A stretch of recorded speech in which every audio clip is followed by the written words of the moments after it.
जादूगर जिस तरह अपनी उंगलियों से जो है चीजों को इशारे पर नचाता है ना, बिल्कुल उसी तरह सईद अजमल के इशारों पर बॉल नाचती थी और सामने बल्लेबाज की भी जो है टांगे कपकपाती थी। सईद अजमल माया नाग स्पिनर जिन्होंने अभी हाल ही में एक इंटरव्यू दिया है और बहुत सारी ऐसी जबरदस्त बातें की है जो मैं आपको अपनी इस वीडियो में बताऊंगा। लेकिन उससे पहले दरख्वास्त है, अगर आपने मेरा चैनल सब्सक्राइब नहीं किया है तो इसे सब्सक्राइब जरूर कर ले और हमारे वीडियोस को लाइक और शेयर जरूर किया करें। क्रिकेट की दुनिया में कई बड़े बड़े अजीम स्पिनर्स आए जिनमें आप स्पिनर शैनमोन का नाम ले सकते हैं, मुरलीधरन का नाम ले सकते हैं, शकील मुश्ताक का नाम ले सकते हैं, द ग्रेट अब्दुल कादिर को आप काउंट कर सकते हैं। बहुत सारे स्पिनर्स हैं जिन्होंने क्रिकेट की दुनिया में कई मुनफरिद कारनामे अंजाम दिए। लेकिन जो सईद अजमल का लेवल था ना, वो इन सबसे मुनफरिद और सबसे अलग था।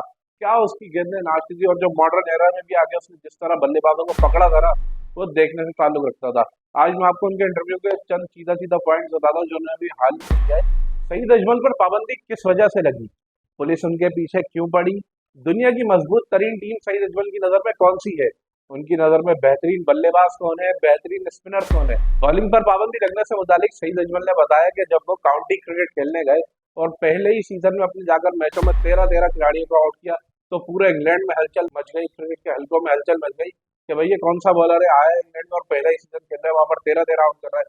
सईद अजमल ने बोला भाई दुनिया का कोई बॉलर करता हो या ना करता हो, मेरे अंदर टैलेंट था, मैंने जाकर वहां पर आउट किए।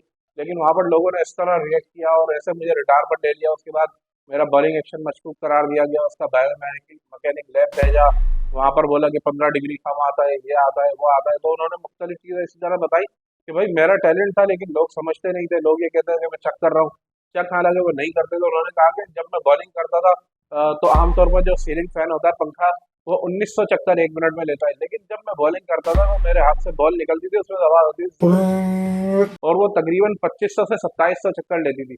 तो यार ये नॉर्मल सी बात नहीं है, कोई आम बंदा कर नहीं सकता। अगर किसी बंदे में इस तरह से बॉलिंग करने की सलाहियत है तो वो एक्स्ट्रा ऑर्डिनरी टैलेंट है। सईद अजमल ने ही बोला कि भाई अल्लाह पाक ने मुझे सलाहियत दी थी और जिस तरह मेरे हाथ से बॉल निकलती थी मुझे पता था कि क्या कुछ कर सकता हूँ मैं। सईद अजमल से सवाल हुआ कि मॉडर्न डे क्रिकेट में जो 3 टीमें बेहतरीन क्रिकेट खेल रही हैं, इंडिया, ऑस्ट्रेलिया और इंग्लैंड, इनमें से आपकी नज़र में सबसे खतरनाक और मजबूत तरीन टीम कौन सी है। तो उन्होंने बिना सोचे समझे भारत का नाम लिया। उन्होंने बोला कि इंडियन टीम इस वक्त सबसे खतरनाक है। इसके अलावा उनसे पूछा गया कि आपकी नज़र में बेहतरीन स्पिनर इस वक्त दुनिया के कौन कौन से हैं, तो उन्होंने नेथन लाइन का नाम लिया ऑस्ट्रेलिया के और भारत के रविंद्र जडेजा का। फास्ट बॉलर्स की बात हुई तो उन्होंने ऑस्ट्रेलिया के जॉश हेजलवुड और दूसरा भारत के जसप्रीत बुमराह का उन्होंने नाम लिया। इसके अलावा जब बल्लेबाजों का पूछा गया तो इसके अंदर 2 भारतीय, एक इंग्लैंड का और एक पाकिस्तान के खिलाड़ी शामिल है। तो यकीनन जब मैंने आपको ये बात बोली तो आपको पता चल गया होगा कि कौन कौन से बल्लेबाज होंगे। यकीन एक है भारत के विराट कोहली, दूसरे हैं रोहित शर्मा।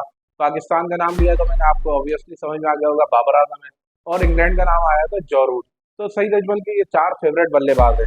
अब आ जाते हैं कि सईद अजमल के पीछे पुलिस क्यों पड़ी। तो उन्होंने अपने बचपन का बड़ा ही दिलचस्प वाकया सुनाया कि वो कह रहे हैं जब मैं छोटा था तो हम लोग गली में क्रिकेट खेलते थे और मेरे घर के सामने की तरफ एक थाना था जहाँ पर बिल्कुल नए नए रेनोवेशन का काम होता और पूरी इमारत में नए नए शीशों के खिड़कियां दरवाजे लगे थे। सईद अजमल ने कहा कि भाई मैं बैटिंग कर रहा था और मैंने शॉट मारा, शॉट सीधा थाने के अंदर गया और नई नवेली विंडो जो है वो उन्होंने तोड़ दी। जब वो विंडो टूटी तो पुलिस वाले थाने के अंदर से निकले, मैं भागता रहा आगे आगे, मैं आगे आगे और पुलिस मेरे पीछे पीछे। इसके अलावा सईद अजमल ने एक और दिलचस्प वाकया ये सुनाया, क्योंकि आपको याद होगा 2012 में जब इंग्लैंड की टीम यूएई में पाकिस्तान के खिलाफ टेस्ट सीरीज खेलने आई तो वहां पर सईद अजमल ने एक शोशा छोड़ा कि वो अपनी ऑफ स्पिन और दूसरा के अलावा एक और नई चीज इजाद करने जा रहे हैं जिसे उन्होंने तीसरा का नाम दिया। तो गोरे काफी परेशान हो गए थे कि भाई ये तीसरा क्या करने वाला है, और कमेंटेटर्स भी उसी को लेकर जिक्र कर रहे थे। इसके अलावा इंग्लैंड के अखबार उठा ले आप, पाकिस्तानी मीडिया उठा ले, सब जगह यही चल रहा था कि भाई ये तीसरा ला रहा है सईद अजमल, तो ये अनोखी डिलीवरी आएगी। अब उनसे जब ये सवाल हुआ ना कि भाई वो तीसरा क्या था, तो सईद अजमल ने बोला तीसरा मेरा शरारा था। आपको पता है कि गोरों से जब आप माइंड गेम्स खेलते हैं उनको टैक्टिक्स से फंसाना होता है।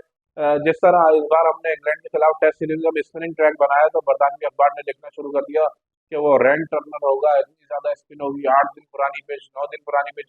तो बस ये जो इंग्लैंड के होते हैं ना गोरे, और ऑस्ट्रेलिया वाले तो आसामी तौर पर बहुत मजबूत होते हैं, लेकिन इंग्लैंड, न्यूजीलैंड, इस तरह के लोग जो होते हैं ना ये बहुत जल्दी आपके ट्रैप में फंस जाते हैं। और वही हुआ, इंग्लैंड ने अपने 2 टेस्ट किस तरह हारे। इंग्लैंड भी वहां पर यही कंफ्यूजन में रहा, ऑफ स्पिन और दूसरा खेलने के बजाय वो तीसरा की तलाश में रहे। तो सईद अजमल ने उस सीरीज में कमाल कर दिया, पाकिस्तान को तने तनहा, बल्कि अब्दुर्रहमान ने उनका साथ दिया और पाकिस्तान को 3 विकेट वाइट वॉश कामयाबी दिलाई। सईद अजमल से सवाल हुआ कि भारत के खिलाफ क्या ज्यादा दबाव होता है टीम पर, और आपने जब डेब्यू किया, आपका तो डेब्यू इंडिया के खिलाफ था, लेकिन आपने जिस तरह नर्व्स पर कंट्रोल रखा और परफॉर्मेंस दी, वो तो बड़ी ही कमाल थी।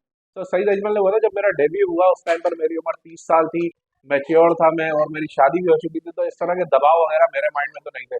अब जो मौजूदा क्रिकेट है, इस वक्त हम भारत के खिलाफ बाहमी सीरीज तो खेलते नहीं है, और सिर्फ वर्ल्ड कप मुकाबलों में खेलते हैं, तो इसलिए हमारे प्लेयर्स पर दबाव ज्यादा होता है, और जब मैदान में उतरते हैं हम दबाव हैंडल नहीं कर पाते, जिसकी वजह से हार जाते हैं।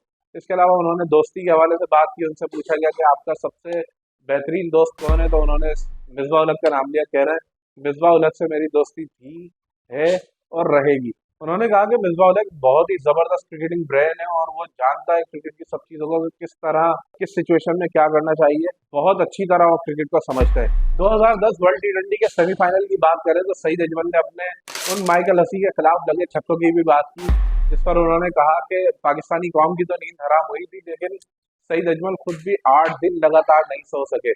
सईद अजमल ने कहा कि वो एक ऐसा मैच है जिसने मेरे करियर पर ऐसा दाग लगाया कि इतनी शानदार अचीवमेंट्स के बावजूद भी अब भी जब लोग मुझसे बात करते हैं, या कहीं पर भी मेरे करियर की बात होती है, तो वो उन छक्कों का जिक्र जरूर आता है, और अभी भी लोग ना उसी मैच की वजह से मुझे याद रखते हैं।